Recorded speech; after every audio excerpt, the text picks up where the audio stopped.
गथ' गोरलैखौ जानला मेनला बामनो हामा। बे बोसोनखौ होदों आसामनि बारग' मन्थ्रि प्रमिला रानी ब्रह्मआ।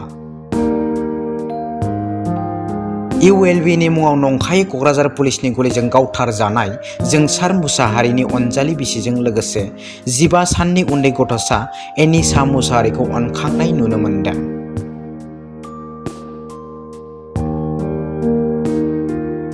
थांनाय माखासे समनिफ्रायनो गोबां सुबुंफोरा जोंसार मुसाहारिनि अनजालि फिसाजोखौ बामनानै सावगारि सेबखांना फेसबुक ससियेल मिडियायाव होनायखौ नुनो मोनदों।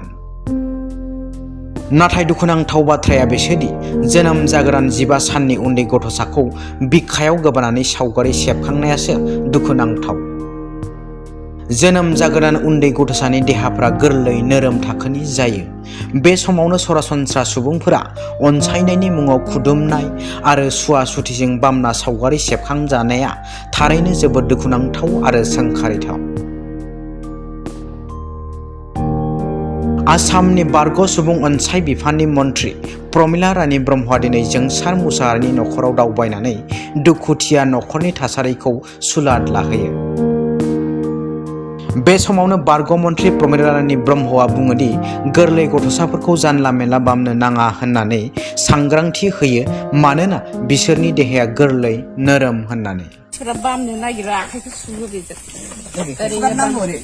माबानानै आमदाय बिमाखौनो बुंसै सोरबा बामनो नागिरबा बामहोनो नांलादो बैयावसो लिरनानै दोनदो सेंग्राफ्रा गथ' गोरलैखौ बामनो नाङा होननानै दे लिरनानै दोन।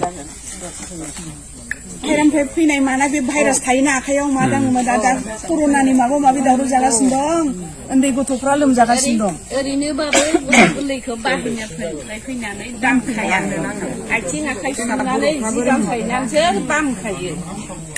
6 मासआ बे नियमखौ खालायदों।